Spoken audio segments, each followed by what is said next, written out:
मात्र मुख्यमंत्री देवेंद्र फडणवीस बोलतात, थेट जाऊया। कामगिरी केलेली आहे त्याबद्दल मंत्रिमंडळाने अभिनंदनाचा प्रस्ताव पारित केलेला आहे। त्याचप्रमाणे आपल्या महाराष्ट्रातल्या 3 खेळाडू ज्याच्यामध्ये स्मृती मानधना आहे, ज्याच्यामध्ये जेमिमा रॉड्रिक्स आहे, ज्याच्यामध्ये राधा यादव आहे, या तिन्ही खेळाडूंचा सत्कार हा राज्य सरकारच्या वतीनं केला जाईल आणि आपल्या धोरणानुसार त्यांना कॅश प्राइज देखील त्या ठिकाणी दिलं जाईल आणि सर्व परीने त्यांनी जो काही या ठिकाणी भारताची मान उंच केलेली आहे त्या संदर्भात सर्व प्रकारे त्यांचा सन्मान करण्याचा निर्णय आज आपण घेतलेला आहे। त्याचप्रमाणे पुढच्या काळामध्ये जेव्हा शक्य असेल त्यावेळी ही टीम संपूर्ण टीम ज्यावेळेस मुंबईमध्ये असेल त्यास त्या टीमचाही सत्कार आम्ही निश्चितपणे करणार आहोत। आज राज्य मंत्रिमंडळाने आपलं जे महात्मा फुले जनआरोग्य योजना आहे या योजनेच्या अंतर्गत 1300 आजार आतापर्यंत अधिसूचित आपण केले होते।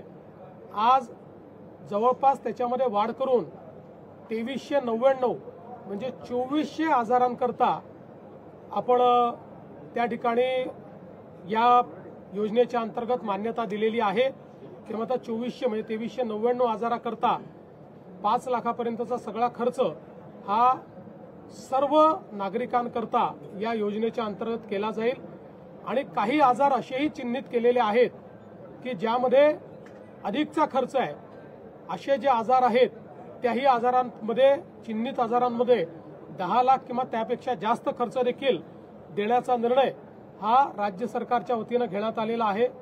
यासोबत अनेक आजारांचे जे पॅकेजेस आहेत हे आता नवीन रेटने म्हणजे काही ठिकाणी आपण जवळपास दुप्पट रेट केलेला आहे त्यामुळे देण्याचा निर्णय केलाय।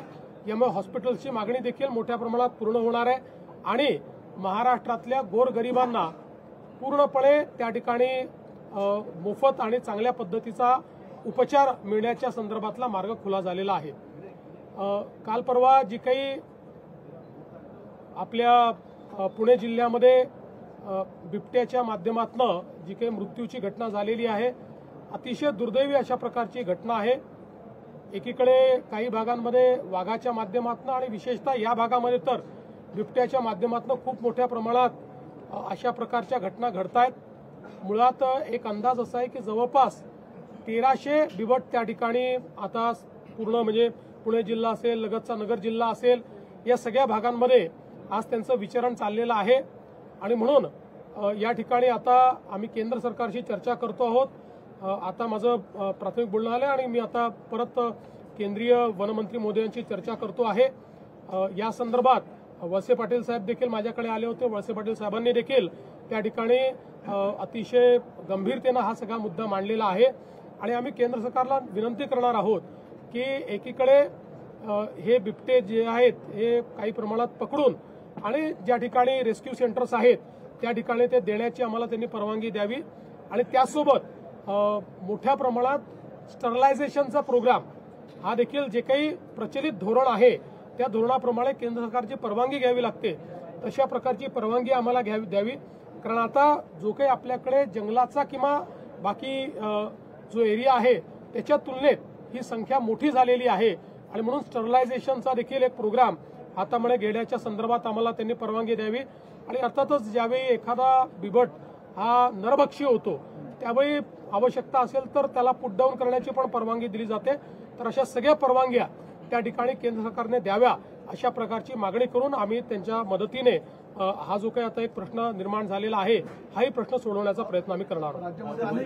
राज्यामध्ये मोठ्या प्रकल्पांचा तुम्ही आढावा घेताय, मात्र काही प्रकल्पांमध्ये जे कंत्राटदार आहेत आपल्याला कामं वेळेत पूर्ण होताना पाहायला मिळत नाही।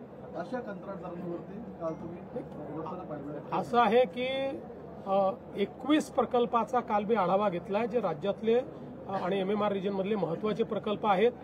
या प्रकल्पांमध्ये जी काही आपण नियोजित तारीख दिलेली आहे कम्प्लिशनची त्यापेक्षा जे प्रकल्प आता मागे पडलेले आहेत त्याच्या कंत्राटदारांनी आपण बोलवलं होतं। काही अडचणी कंत्राटदारांनी देखील सांगितल्या, त्या अधिकाऱ्यांना सांगून आपण सोडवायला लावल्या। काही ठिकाणी कंत्राटदारांचं काम स्लो होतं त्या ठिकाणी त्यांना आपण तंबी दिलेली आहे। कुठल्याही परिस्थितीमध्ये जनरेशनल प्रोजेक्ट्स होऊ नये अशा प्रकारची त्या ठिकाणी मी सांगितले आहे 5-5, 7-7, 10-10 वर्ष प्रोजेक्ट चालतात, हे आम्हाला मान्य नाही.